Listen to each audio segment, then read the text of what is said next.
Hello, everybody, and welcome back to the Average Australian Gaming Podcast. This is episode 7, and we are here to talk about an interesting and exciting week in gaming. In the past week, we've seen the Nintendo NX become the Nintendo Switch. There was also the long-awaited reveal of Rockstar's Red Dead Redemption sequel. There's been some fantastic games released recently, with a few more big titles soon to come. There's a whole lot to discuss tonight, so let's get straight to it. Edin, welcome back to Australia. How are you, sir? Doing good, doing good. Feels good to be back, and we're back podcasting. We are. It's been a week, but we're back now. That's right, that's right. What have you been up to in the week off? I finally got Tomb Raider, but Yep. I bought Civ 6, and that's sort of like taken over every other game at the moment. Yeah, right. So even not enough to hold you for Tomb Raider, just straight into the Civ I'm addiction. I'm halfway between The Evil Within, so I feel like I need to finish that before Tomb Raider. Whereas like I can like Okay. justify myself to play Civ 6. And how is Civ 6? By all accounts, it's pretty much what you'd expect, as in a good quality game with all the Civ traits that you're used to, some little tweaks and things like that. But Yeah, I a solid Civ game. I'm a big fan of Civ. But it feels like I've looked at the reviews, right, and there's sort of like low 90s. Some are giving like 95 and stuff.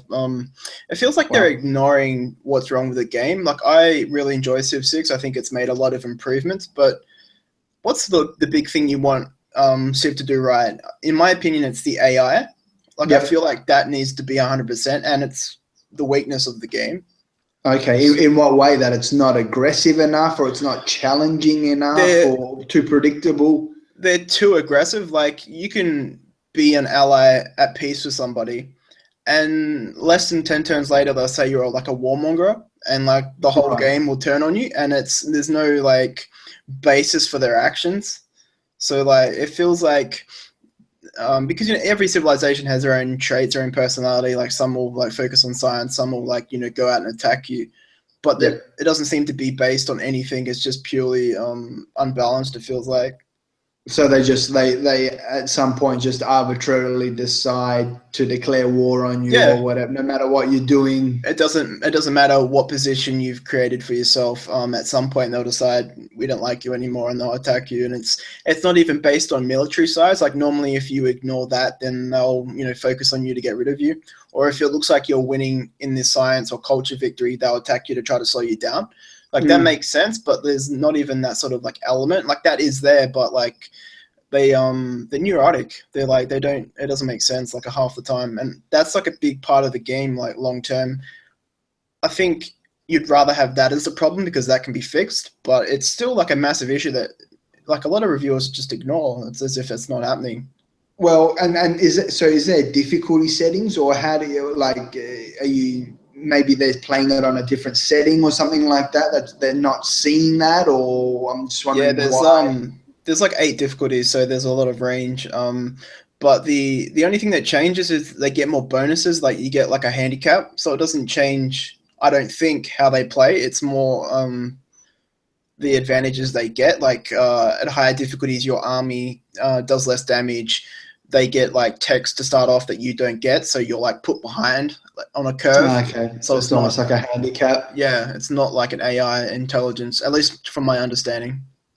Yeah. Well, and like you said, that's something that they can patch. So Yeah, at least if all the groundwork is there for the game, then that's something that they might look to tweak. But yeah, I mean, that's like you said, that's probably one of the critical things, because you're going to be playing against the computer generally. So yeah, like if the 80% of the AI time. is, Yeah. yeah, if the AI is not up to scratch, it can kind of break the game, can't it? Yeah, the features, what they've changed, they've like defined things better. So like if you ignore the AI, which I find hard to do, but if you ignore it, the game is a 95 out of 100. But the AI has to be fixed before I'd say to people to go out and buy it. You know what I mean? Like if people are new to Civ, I wouldn't go get it yet. Yeah, right. But and Civ is one of those games that it has long legs. Like they put out Oh yeah, expansions, they do patch it, and they do change things and things like that. So like, hopefully that is something that they will fix. But like the game will sort of change, I guess, over the course of time, because they'll keep on patching it and updating it, and there will be expansions and things like that. So you feel like that will probably change at some point, hopefully. Yeah, historically, Civ games have gotten better with expansions, like the proper expansions. Like typically, the vanilla games are fairly basic because like Religion, for example, that got put in an expansion and that completely changed the game. So like they've got probably 18 months to fully fix this, but and it's like you said, it's different than say like Battlefield, the new Battlefield, right? If they got that wrong, that's it, right? Like there's no 6 months later people start buying it. Like they either get it right at the start or it's gone. Civ has more shelf life in a sense. Yeah, well, Civ players are a bit different, aren't they? Yeah, Battlefield is, yeah. If it like you said, if they don't nail it for this Christmas or any game like that, that's a multiplayer competitive shooter or whatever. They don't nail it for Christmas, it's dead and buried. Whereas Civ, I mean, you see on the Steam sales, like Civ 5 was going strong for so long, and even like the older Civ games, people probably still play Civ 2 or 3 or something like that. yeah. There's probably like hardcore people that are only like playing Civ 3 or something like that, or whatever one's considered to be the best. So yeah. What do you make of the reception to Battlefield 1? And there's been Titanfall 2 reviews that have come out recently. Such a stacked window, right, for first-person shooters. I mean, Infinite Warfare, I think we'll talk about this later, but it comes out in a week or so. It's huge. Well, I think we discussed that before. You've got that 3 weeks of like Battlefield, Call of Duty, Titanfall, three in a row on 3 separate weeks or something like that. It's just huge. But looks like the momentum's with Battlefield 1. It does, yeah.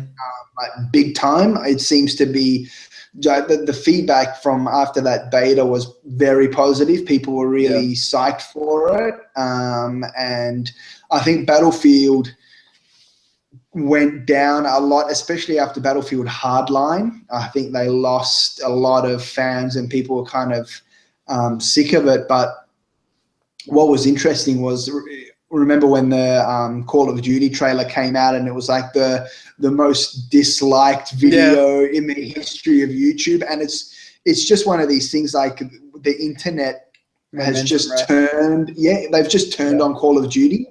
Like all of a sudden, Call of Duty is just, everybody hates it.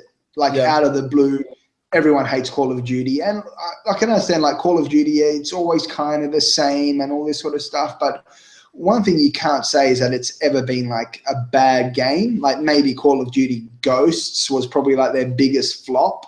But you look at like Black Ops 2, Black Ops 3, and the Advanced Warfare and all this sort of stuff, they're all pretty good games. I think sometimes they've been too safe, but they've always pushed the envelope in terms of their campaign, and they've tried to add a new gimmick. Gimmick's not the right word, but a new like feature that like sort of changes. That's the thing, like they keep it the same, but there's always like a twist, like, oh, you can boost or you can wall run, or there's just like one slight little tweak. But like you said, the campaign of Call of Duty has always been better than Battlefield. 100%.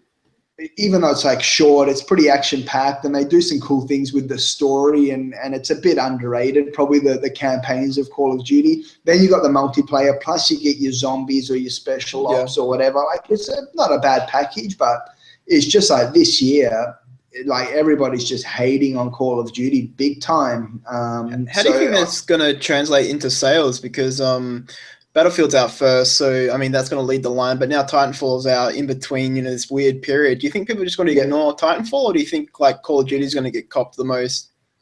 I think Call of Duty's been on a downward trajectory for a while, so probably it's shedding a few more fans again this year. The one thing that they've got in their favor is they're bundling it now with the Modern Warfare remaster.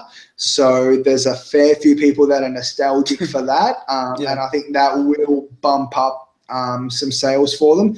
Titanfall will probably be the one because it was an Xbox One exclusive for the first one, so it didn't get a chance to build a massive fan base. And there was some. It was the beta was kind of iffy. People were complaining that some of the modes weren't there and things like that. And I think it'll definitely be the lowest selling of the three. Yeah. But yeah, I think it's going to be probably looking like a clear win for Battlefield. For Battlefield this Christmas, by the looks of things. Just the way, the reception that it's getting, and just having a look at some of the bundles already, like the console bundles that are coming out in the stores this week and next week. There's a lot of Battlefield. Like I just saw, I think the next Big W catalog's going to have 500 gig Xbox One S plus Battlefield plus I think plus two more games, I think, for $3.99. Like that's a no-brainer. That's a no-brainer. And I don't think the Call of Duty bundles are like the more expensive bundles. So I think Battlefield 1 will win it.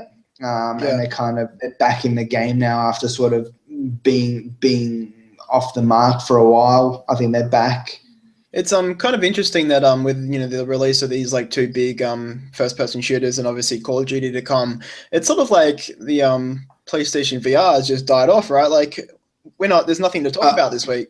I knew it would. I told you it would. I think, and judging even by the pre-orders and things, I think I saw on the JB Hi-Fi website the next batch shipment of the next shipment should be coming in soon. It's November. So I think, I don't think like they're even like short of hardware. Did you see the sales in Japan?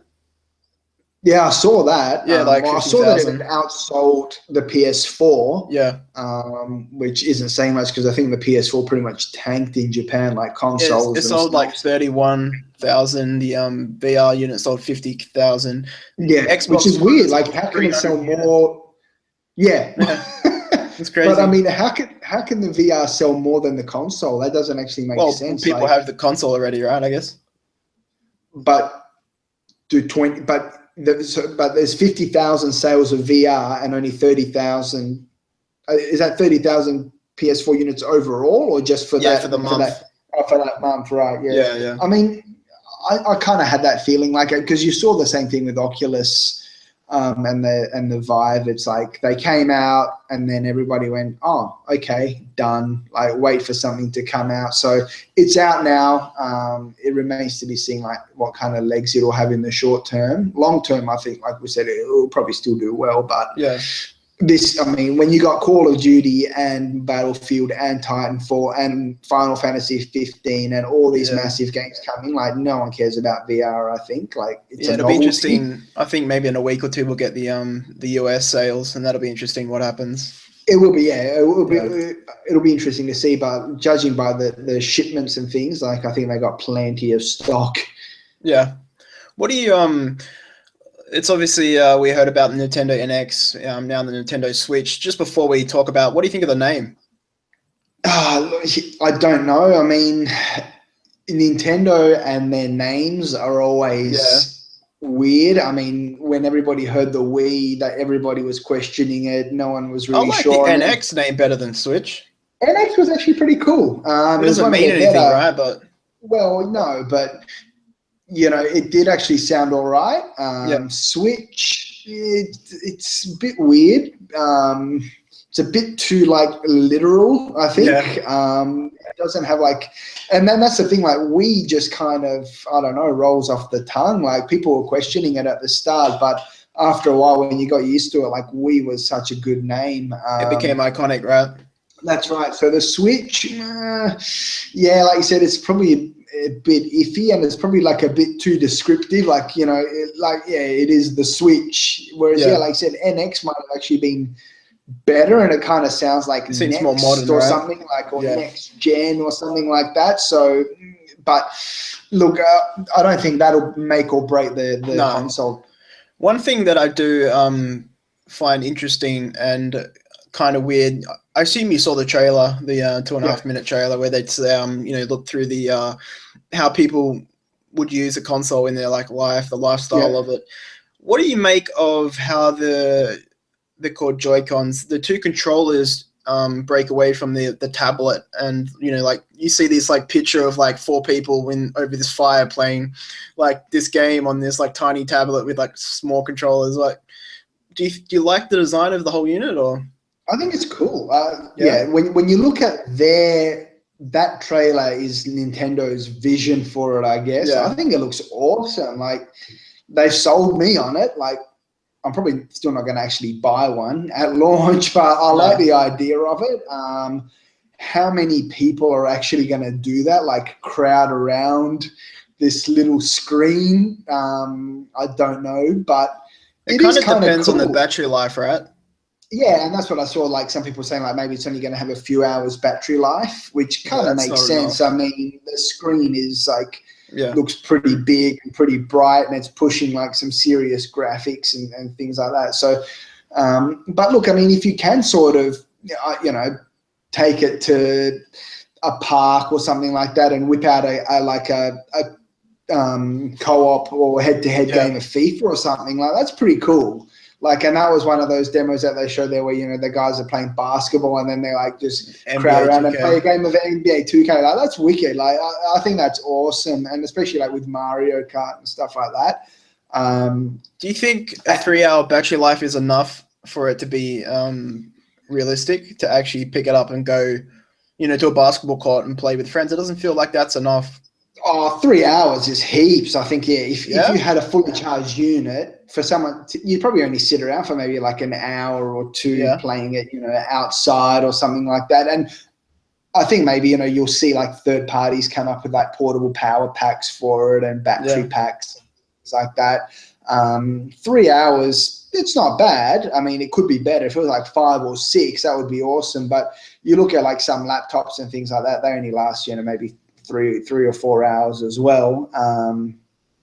So I think it's decent. Like I said, if you were just to pull it out and play a few games of Mario Kart, like in the back of the car or something while you're on a trip somewhere or something like that, or to be able to play it for maybe 3 hours on a plane, it's not too bad. It's pretty good. And maybe they'll be able to sort of improve, you turn off the Wi-Fi and you turn the brightness down and things like that. You might be able to get a little bit more out of it. It's not too bad. It's not terrible. But I think it looks awesome. I really think they've done well, Nintendo. I feel like it's gimmicky, but it is. I think the idea to have games streamlined on handheld and TV is a smart idea, though. Like with the cartridges, like I feel like maybe long term they'll like bring out a new handheld, like different like version of the console that can be further traveled. So maybe it'll be like the same unit but like a different like version of the portable. Yeah, I don't know. And that was one of the things I think for a long time people were saying, like, Nintendo need to find a way to combine their handheld and their console, because for a long time you saw like the handheld was really outdoing the console, and then they had the problem where they only have limited resources, and you had some of their better games were coming out only on the handheld, especially with their first party developers, right? Like you get like a Paper Mario or whatever it is, or one of the Monster Hunter games or something like that, and it comes out on 3DS, and everybody's like, man, if I could just play this on my Wii U with like slightly better graphics or whatever, like, wouldn't it be like way better? Or so any Pokemon game. Yeah, exactly. So I don't know what's going to happen. Like, is there going to be a new 3DS or DS or any version of like a handheld at all, or is this it now? But I think they needed to find a way to combine the two, and people were always kind of speculating that there would be this kind of thing. And like you said, it is gimmicky, but that's Nintendo.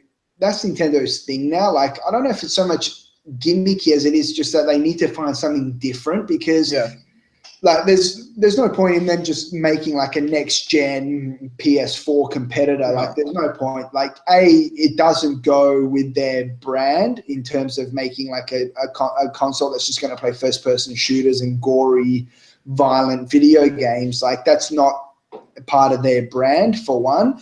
And two, there's just probably not enough room in the market for like a third console plus PC, like, that you can play like FIFA and Battlefield on. Like, who cares? Like, even when back in the day when it was, Nintendo versus Sega versus Sony, with Saturn and stuff like that, Nintendo 64, like, it was good, but when it came to third party, they'd always kind of lose out. And same thing with the GameCube.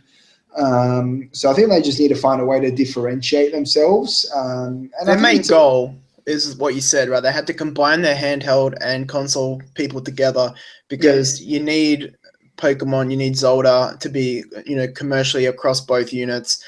I find it a bit weird that they want to do that, but then don't have backwards compatibility with like 3DS games. I understand Wii U because Wii U's dead, right? Like there's nothing to Wii U, but 3DS, I'm surprised they're not letting the library share each other.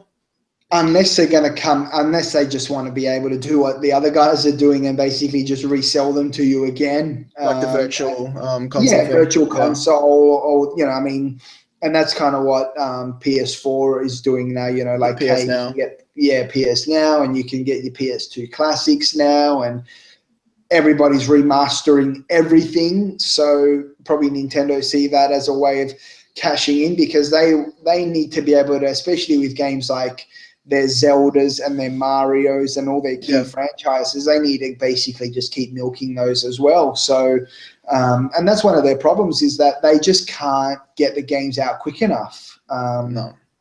So they need, for them, if they can just go, oh, hey, here's Zelda 3DS and we've kind of remastered it or whatever, and we've re-released it on the Switch for $20 or something like that, that's a win for them. But just going back to that other point, I think that's the other thing for Nintendo is, like you said, they need to find a way to combine the two, and they need to find a way to differentiate themselves. And that's the other thing that they also go for, is like, for them, it's still all about like co-op play or competitive couch co-op, couch competitive, like face-to-face, in person, because again, like, the online stuff as the other two, and this is like a good way for them to sort of, they tried with the Wii U to have that with the tablet, people kind of sitting around, but it didn't work because one person had the tablet and the other people didn't. So this is a pretty cool way to sort of get everybody involved again, which I think is another big thing for Nintendo. So I think it ticks all the boxes for what they're about. It's just a matter of, like, can they get the titles out quick enough, and how's that third-party support going to be? Because once again, it looks like the third-party support is strong at the start, which it always is for Nintendo, because it looks like the Switch is probably powerful enough. Like, I don't know, was that Skyrim that they were playing on? Did that look like the Skyrim? Yeah, the remastered version, yeah. Yeah, so I mean, and that's what happened with the Wii U. Like when it came out, you had Mass Effect 3 and you had the Batman Arkham City and stuff like that. So it's some games never even came out, right? Like I think Watch Dogs was meant to be on the Wii U, never. I think so, yeah. But they got their Assassin's Creed, and it's probably going to happen again now that when it comes out, it's powerful enough to at least play like, some current games or like last year's games and things like that. So you might see Ubisoft might kind of repackage a few titles for them and stuff like that, but do you think it was based purely on power, or do you think it was like so gimmicky, like with the pad, that people just didn't want to touch it? The Switch? No, the Wii U. Like, do you think developers weren't involved was it purely because of sales? Like, not enough people were on it, or was it because? Yeah, I think so. Yeah. I think so, and that's why, especially like you see with Ubisoft. Ubisoft are always there for a Nintendo launch because they know like people probably almost buy anything just to have it on the Wii U. And even like Black Ops, was it Black Ops or Black Ops 2 came out on Wii U? Like they had their fair share of titles, but I think, the companies just look at it and go, the publishers look at it and see like nobody bought it. Like nobody bought Black Ops on Wii U. So the controller was solid. It was still like, it had you had your analog and you had your triggers and all that sort of stuff. No, so I don't mean like, no, I meant purely like trying to integrate like a tablet and touchpad into your game. Like a lot of people just ignored it. You had a few games like Zombie U did it. Mario Kart had the map. Yeah, and you'll see some developers might try and like work with it. And like you said, other ones might just go, oh, look, just stick the map on there or just stick some stupid screen on there. Who cares? But like, I don't think people would have cared. Like if Wii U was getting ports, I don't think people would have cared that it wasn't specifically using the screen. That people would have just been happy to get games on there. So that's I think what will happen again with the Switch. You saw like it's got the pro looking controller, the dual analog controller. So like the Wii U, they've made it open to developers to say, put your ports on here. And I think you'll see a few in the first instance, and then they'll, publishers will just be looking at the sales, and if the sales aren't there, see you later. They're out of there. They'll give it their shot, and then that's it. Do you like that they've gone to cartridge, like the SD cards? I think that's cool. Yeah. And again, that's Nintendo kind of trying to, I guess, differentiate themselves. But It's more of a travel generally thing, right? and generally those cards are quite fast. They give good performance, and I don't know if you can also probably write to them sometimes as well and things like that. So Yeah. I don't know, like if that's, I don't know about the cost. That's the only thing. Like I don't know, does that add to the cost of them making those? Because carts and even SD cards and things like that, they're more expensive than discs. But that's Nintendo for you. They just do everything like a little bit differently, don't they? They just do things their own way. But again, I don't think it's a deal breaker for them. What's your biggest positive from the reveal, and what's your biggest negative that you've seen? Like, what's your two things you're concerned about, and what's the best thing you're looking forward to? Look, I think the way they showed it, it looks awesome. Like when the graphics looked nice and crisp. The controller looked good.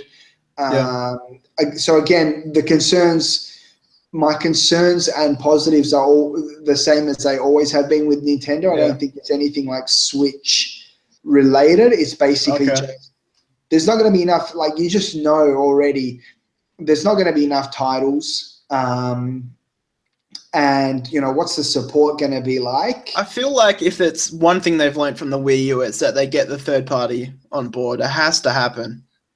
Yeah, but I just don't think they can do it again. Like the third party's there to begin with, but I think They didn't have this at the start of Wii U though. Well, they did, because I think they had Mass Effect 3, they had Batman, they had Assassin's Creed 3, they had Call of Duty Black Ops 2 or the original Black Ops. I can't remember what else they would have had. Did they have companies like Bethesda and like Square Enix and? I don't think they had those. I don't think they had anything from Bethesda, but I don't think there was anything from Bethesda around at that time anyway. Square Enix, I don't know if they specifically put anything out either at that time. I'm not sure. They always get stuff from Sega. They get Ubisoft support them quite well. I don't know. I can't remember if they had any sort of sports games or anything like that. But they had a handful of titles basically. But again, like the publishers are there at the beginning because it's easy for them to just port some stuff across and ride the wave. Ride the wave, and you'll get your sales early, but later on.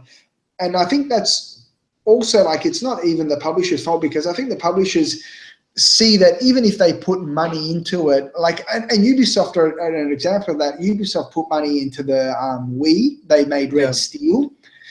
They put money into the Wii U, like they made that Zombie U game, and it just didn't sell, because also what happens is Nintendo fans who buy Nintendo consoles just want to play Mario, Zelda, and whatever else as well. So even when publishers put the effort in and put the money in, they don't reap the benefits as well. So it's a little bit of, it's hard to compete against Nintendo titles on a Nintendo console as well. So it kind of works a bit both ways. But I don't think the third-party support is make or break if Nintendo can keep the quality coming. And that's probably why they've done this now, where they've combined the handheld and the console, so that instead of splitting the user base and making one quality title for handheld and then one quality title for Wii U and having 2 games a year, at least this way they can kind of just, everything they make will be for the Switch. And that'll probably double their output, I guess. So they've had to do that as well, because they just don't get the titles out fast enough. I think my biggest positive would be the rumor that there's no region lock. That's something that's really annoys me with Nintendo, that they don't let you import games. So I'm happy about that. And I think the biggest negative for me is this battery life. I don't think 3 hours is long enough. I think it has to be 5 or 6. And if it's not that, then I don't see it being something you can travel with, because 3 hours doesn't get you anywhere to me. Yeah, I mean, yeah, 3 hours is all right sometimes, but yeah, like you It's a said, commute, right? Like the day to day, but it's not a travel. no, I mean, if you wanted to play it on the plane like that guy did on Yeah. their own ad, then like you said, it probably needs a 5 to 6 hour battery life. But again, I don't know, like Then I again, don't know planes have what. their own USB plugs, right? As long as it's micro Well, USB or something. well, and that's what I don't know. Like, how much power does it need? Like, will you be able to charge it off USB? Yeah, I don't know if I don't know if it might be too demanding to be able to just it could charge it be. off a USB. Like, I don't think that'll be enough to give it juice. Yeah. So yeah, the battery life, the way they're showing it, yeah, the battery life would need to be better, unless they can sort of come out with an accessory that's like a portable battery. Yeah. Because you can get some sizable portable batteries now, like for, if they were to charge maybe like 50, 60, $70 for a portable battery, that can maybe get you an extra 2 to 3 hours. People will buy it. People would probably buy that Look at if what they people are put it. buying for Pokemon Go, right? The batteries to their phones and Yeah, exactly. And look, I've bought a couple of those for the phone as well. And you can get for maybe like $30, you can get a portable battery that can charge your phone like 3 times. yeah. So for maybe like 60, $70, you could get like a big portable battery and give it a couple more hours juice. But I like the look of it. I like the look of it, and I like that. And they did that with the Wii U, I guess, as well. It's like, oh, hey, I'm playing it on the TV, and I've just picked it up on the tablet exactly where I left off, and I can keep going.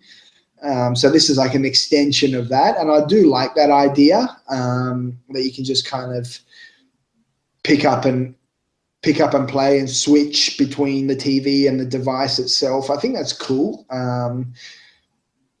Yeah, how much you're actually going to use it in real life, I don't know, but Yeah. it's a cool idea anyway. So one final thing before we move on, the release date March 2017. Do you think that's a good time? Like we look at the games out now, the games out before Christmas. There's got a 3 month period where everyone can sort of reset their wallets in a certain way.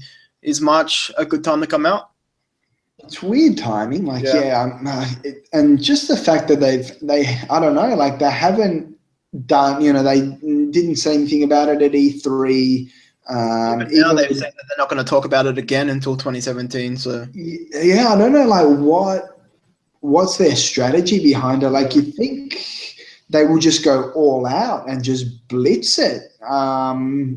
maybe they know that everyone's attention is elsewhere. Like November has a big games dropping, Final Fantasy 15 and all that. Maybe they just don't want to compete. It's a crowded, yeah, it is a crowded window, and like this is, I think, now like the fourth holiday for like these Xbox One and PS4 consoles. Yeah. So like they're starting to really like hit that sweet spot in the middle of their lifespan where like the best kind of quality titles start coming out. So you're seeing a lot of big titles dropping now.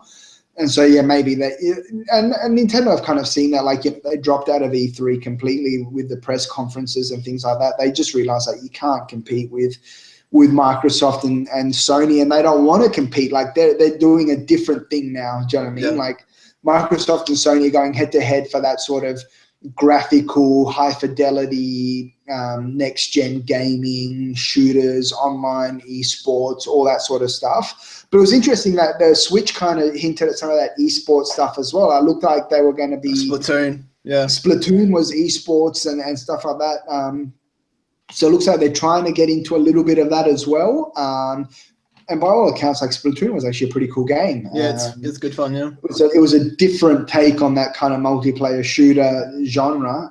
So it looks like they're trying to get into a little bit of that, but at the same time, they're trying to differentiate themselves and saying, look, whether you've got an Xbox or a PlayStation, you can still have a Switch and you'll actually get something different. You'll get. Well, that's always been one of their positives, right? Because their exclusive has always been really unique. Like Mario. That's right. Yeah. That's right. And like you said, they're not bothering, it's not a 4K Blu-ray player. And like, yeah, maybe it'll have the Netflix apps on there and stuff like that. But at the end of the day, like, it's not about streaming movies. It's not about, all this sort of stuff. It's just quality titles and something different and something that like the whole family can play and all that sort of stuff. So I think it's good. It's an improvement on the Wii U. it just remains to be seen like how everybody will take to it. Yeah. All right, so let's move on. Rockstar Games finally announced Red Dead Redemption 2. It'll launch fall of 2017. Um, it's expected to be a prequel, not if you've played the game, spoilers. It's very unlikely to be a sequel in terms of the timeline of the events in the game. So far, there's only been 2 teaser images and the trailer, which was last week. What do you think of the trailer? Are you excited? Yeah, I mean, look, I loved Red Dead Redemption. Really enjoyed that game. Played it on PS3 back in the day, and it was a really, really good game. And I think people have been hanging out for Red Dead Redemption 2 for a while. And I think like everybody's kind of known like it's in the works. It'll be out at some point, but Rockstar work quite slowly, and so everybody kind of knew it was on the cards, but they were just sort of waiting to see when it was going to happen or what it was going to be about. So yeah, it looks like the speculation is that it's going to be a prequel. But look, I wouldn't even mind if it was just something different, like if it was just another tale in the Wild West or something like that as well, like a GTA kind of thing where they just go, they keep the same kind of style and the themes and stuff like that, but give it a different take. Do you think that's likely? Because I feel like it's going to be the same character, just like 15 years earlier or something. And that's what people were hinting at, that look, it might be kind of looking at his gang from the early days and that kind of stuff. But look, I don't know. It's hard to say. It looks like it. The thing about Red Dead Redemption is it is highly revered by gamers and everybody sort of loves it, but it doesn't have that recognition that a Grand Theft Auto does. No. So maybe that means that they will have to kind of tie it into that first game, because if they just make completely new characters or try to, make Red Dead Redemption be the brand and then they just keep doing different stories and different characters, like maybe it doesn't have the weight to get people coming back like that. So they kind of have to keep it as one storyline or one franchise, one set of characters. But I don't care what they do. I just want to see more of it. And like finally, like a next gen Red Dead Redemption, I think, it's going to be awesome whenever it is. It's Rockstar. Yeah, I'm really looking forward to the rumors about Rockstar Online. Not Rockstar, Red Dead Online. Sorry. I'd love to see like a fully fledged like GTA 5 style online in like the Wild West. Like I think I never got into the GTA Online. By all accounts, it's like super popular, but yeah, it's good fun.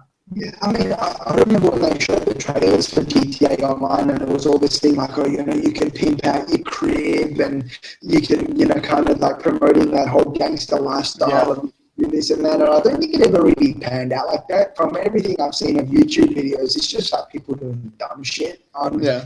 Like it was just kind of like chaos. There's some cool like cops and robbers type of modes, and the racing's always fun in that. It's almost like more people just kind of making their own fun or kind of doing their own thing instead of anything organized within the game. So, for me, all I care about is the story. GTA Online never really did much for me. Hopefully they don't spend too much time on the online aspect, or at least that it doesn't come at the cost of the single player. But judging by how much money GTA Online generates for them, it's ridiculous, right? They have to do something there. But for me, not too interested in it. The other thing I'm curious to see is like, are they also going to do a Red Dead Redemption remaster or something like that to coincide with this, or to get people excited for it? And I think some people were even speculating when they first saw that first teaser, like they're like, oh, here we go, it's Red Dead Redemption remastered. Thankfully it wasn't, but you wouldn't mind seeing that as well at some point probably. Do you think that's going to happen, like because both Xbox and PlayStation now have their ways to play the original, like with PS Now and games with gold? Well, I think Red Dead Redemption is backwards compatible on the Xbox One, so probably they're not going to bother with it.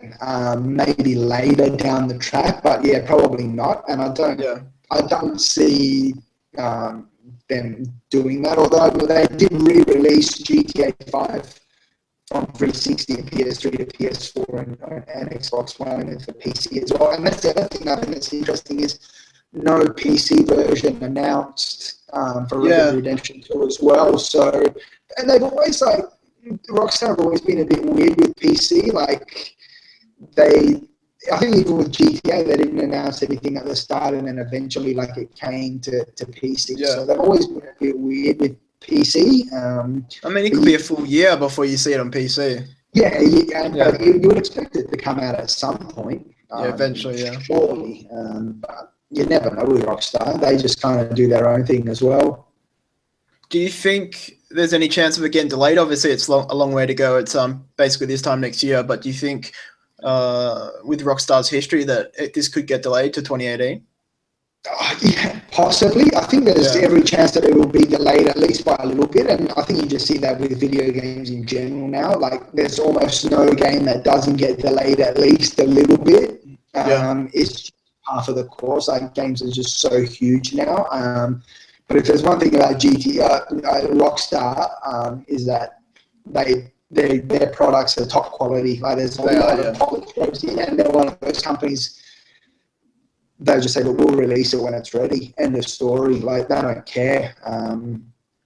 They're not bound. They're not like EA who go, well, FIFA comes out in September and that's it. Whether it's ready or not, it's coming out in the middle of September and that's it.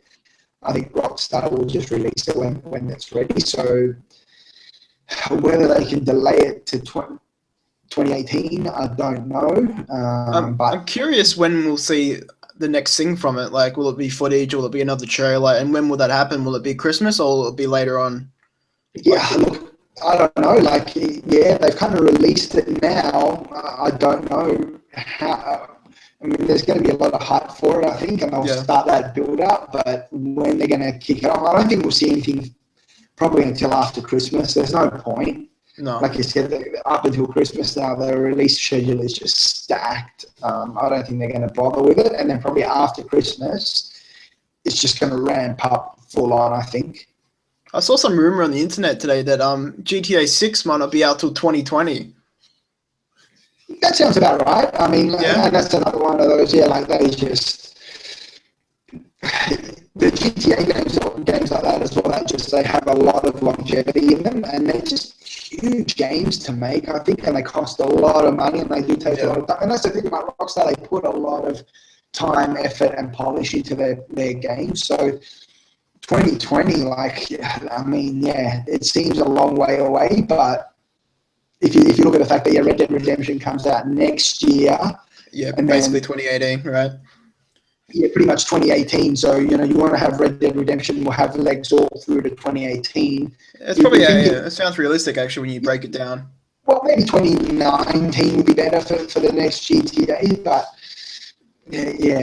like I said, those when you add in, the DLC, the online updates, it's probably looking end of 2019, right?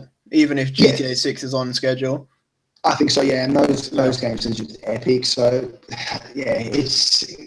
it sounds right. Like I said, when you kind of break it down, and probably hoping they can get a lot of legs out of Red Dead. Is there anything else that interested you about Red Dead before we move on? It's kind of hard to really talk about it fully just off a minute and a half trailer. Yeah, I mean, obviously it's kind of they've just showed it, let the hype begin, and let the speculation begin. But for me, it's there's just too much going on between now and Christmas to even think about it too much. I think next year will be the time to really start building the hype for it. Yeah, so just moving on, Xbox released their November Games with Gold lineup, 4 games obviously. Super Dungeon Bros, it's essentially a co-op dungeon crawler. Murdered Soul Suspect got average reviews, but it's okay for people that like the genre. Monkey Island Special Edition, I like that. And Far Cry 3 Blood Dragon, which is a very underappreciated game. What's your view on the 4 games? It's probably a bit of a weak lineup, you'd have to say, especially after Sony have kind of stepped it up in the last couple of months with some solid titles. I think this is probably one of the weakest ones, and I think it feels like I've seen these titles before. I'm pretty sure Far Cry 3 Blood Dragon was a PS Plus game from a while ago. Yeah, and on PS3, I think. Yeah. Might have been as well. Monkey Island, yeah, I mean that's a classic game. Super Dungeon Bros, I haven't actually played it. I don't know, is that kind of like a rogue like, or is that the one I think people might have been saying like this could be like the new sort of spiritual successor to like Castle Crashers or something like that? Yeah, it's more like Castle Crashers, but like it's a bit more top down. Okay, yeah, I think I might have heard about that one. That one actually has me a little bit interested because I'm pretty sure, yeah, that's what people are saying. Like, if you like Castle Crashers, Yeah, which I loved, then this will be one that's sort of up your alley there. But probably a bit of a weak lineup. yeah. But Murdered Soul Suspect, you've been able to pick that up for like $8 because it's like it didn't sell well and it's always on discount. Yeah. That game bombed pretty hard. Like, so it's probably like an alright game, but it bombed pretty hard. But again, they probably don't want to give away too many big guns now as well, because again, I would just keep saying the Christmas schedule is just so stacked that you don't want to put up any sort of massive titles at this stage, because people probably wouldn't give them the time of day at this stage. You think PS Plus are going to coast then in the November? Yeah, I'm not sure if there's any sort of indie titles that are on the horizon or whatnot, but I think you might see some, similarly sort of weak lineup. I mentioned this before, but what's the percentage you give that one of them's a VR title?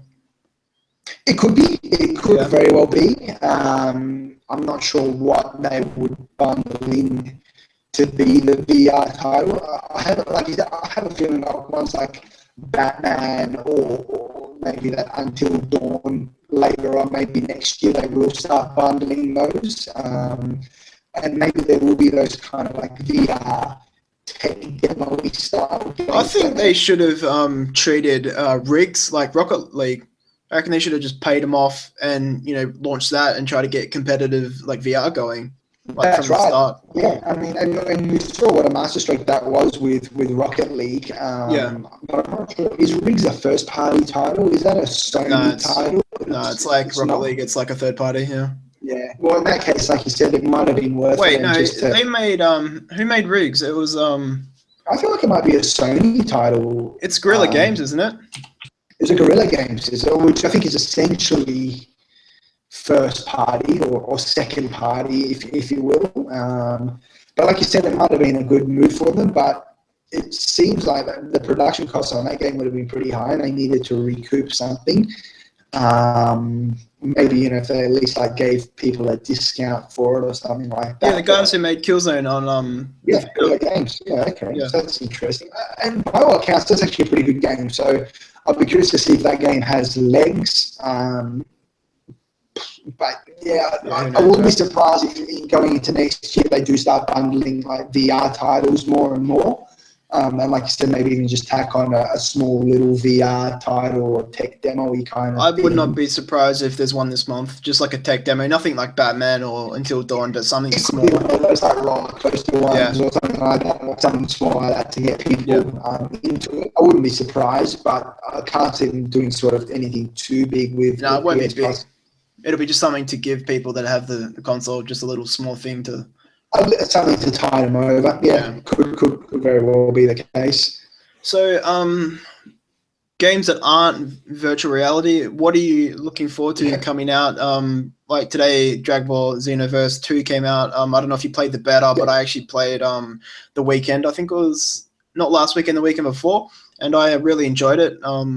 But you've sort of got to be into the Dragon Ball universe to really appreciate it. Dragon Ball games have always kind of intrigued me. They always seem like pretty good, like sort of brawlers. They always seem pretty good, and it's almost like you don't have to be. You probably get more out of it if you are into the Dragon Ball universe. But it's almost like even if you're not into it, like they seem like pretty good sort of button mashers and brawlers and things like that. So those games have always intrigued me. But you look at the release list, and you've got the third episode of the Batman Telltale series, you've got Dragon Ball Xenoverse, you've got Just Dance, you've got the fifth chapter of the King's Quest, You've got World of Final Fantasy. I always laugh when I think of World of Final Fantasy because it takes me back to E3 when like they sort of trolled people with World of Final Fantasy before like dropping the FF7 bomb. Yeah, that's right. Yeah, and that's like, and then look, you've got Berserk, which is kind of one that's interested me a little bit. I mean, that's pretty much just the Dynasty Is that off the anime or is that just a That's different? right, yeah. It's based on the Berserk anime, but it's Okay. pretty much, I think, just Dynasty Warriors, where they've just kind of replaced that character with Guts from Berserk. Yeah. But it just looks like a generic sort of Dynasty Warriors, but that's kind of seems interesting. Then, like I said, you got Titanfall 2 on the 28th. What else is there? We've got Elder Scrolls 5 Special Edition. That's the remastered, yeah. That's the remaster. Yeah. You've got Hitman, you've got Blaze Blue, you've got Call of Duty Infinite Warfare on the 3rd. That's You've on got the 3rd, Football yeah. Manager 17. You've got Mario Party.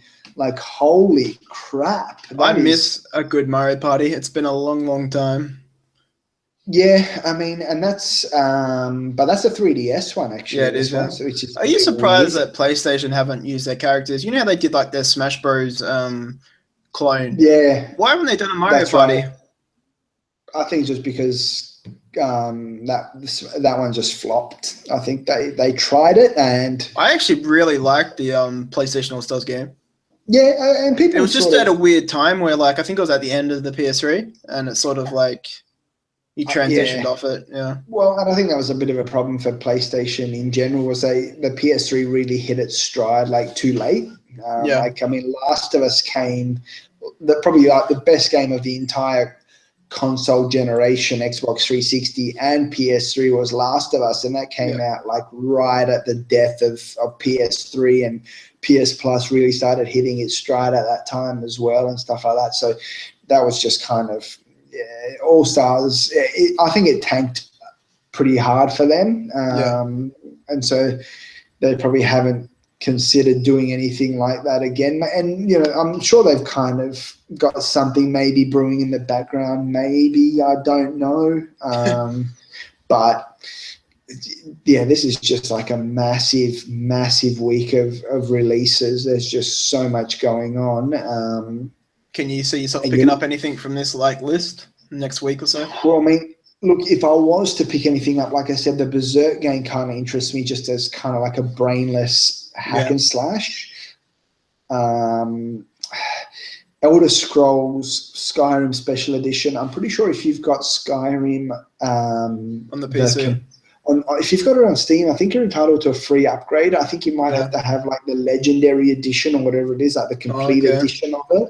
In which case you're entitled to a free upgrade. But you look at that, I mean, that game if you've never played Skyrim and you pick it up now on PS4 or Xbox One, like that is enough to tide you over until Christmas. I think it's actually cheaper than like the normal 69 or whatever as well. I think it's like 50 I think I've seen it for like 59 or something like that, which is, I mean, it's an old game, like, and it's still just got the legs. And then obviously Titanfall on the 28th, Call of Duty Infinite Warfare on the 4th. That's huge as well. Yeah.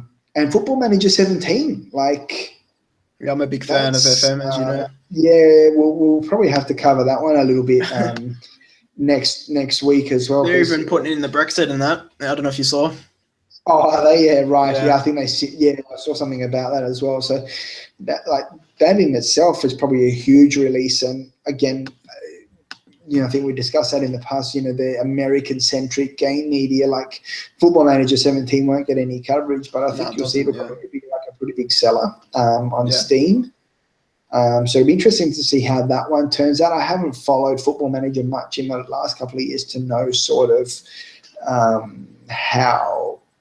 what the quality's been like or how it's been doing, if fans have been happy with it or not. I don't know if you've had too much to do with the last couple of releases of that.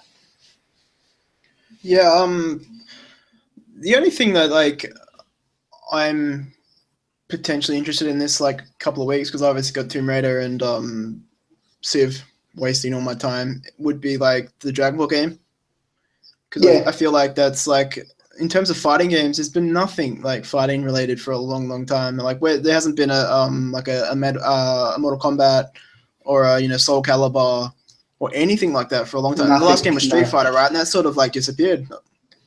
Yeah, fighting games have kind of gone by the way. So I think there will be Injustice 2 will be coming out next year. Did you like the first one? I couldn't get into it.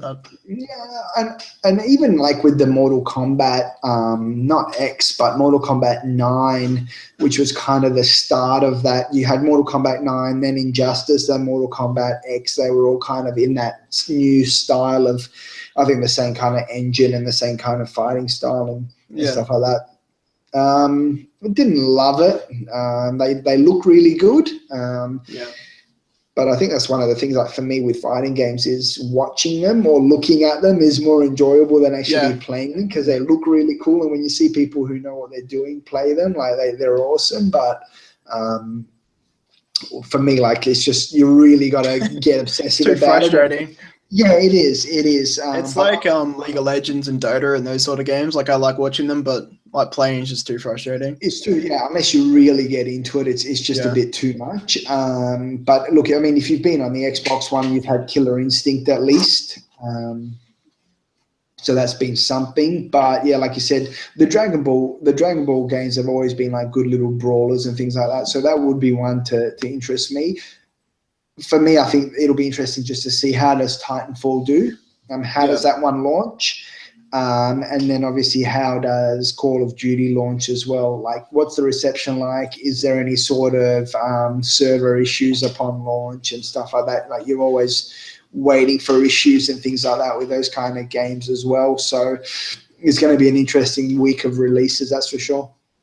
Yeah, I'm curious, like what you said, because Battlefield was rated so highly. I'm curious if any people, because there would be a few that would buy that and go, well, I don't like this, and then jump across to the next FPS to get their fix. And so maybe that's not going to happen now. So it'll be interesting who wins out of Call of Duty and Titanfall. But in terms of games coming out, is there anything else you want to talk about? Because I think that's about it, if not. No, I think that that about wraps it up for this week. Well, thanks for joining me, Edin. We will be back next week. Not sure what we'll talk about. There's probably a bit more Nintendo's. No, maybe not Nintendo Switch, but we'll find a few more games. Probably, what can we talk about? Call of Duty? Let's talk about that. Well, I think we'll have to have a look at the sort of the launch of all the shooters and things like that, and sort of it'll be like a full week of Battlefield or more than a week of Battlefield 1 as well. So we'll be able to do a bit more coverage on that and just see how the actual reception has been and how the launch has been for that. So I think it's going to be a week of shooters probably next week. Yeah, and I might go back into, and we'll have a conversation about microtransactions, because I have a feeling Infinite Warfare is going to have a few of them. I think so, yeah. I think we'll be touching on that topic probably a lot. Yeah, so until then, thanks for joining me, Ed. Thank you. And we'll see you guys later. Bye-bye.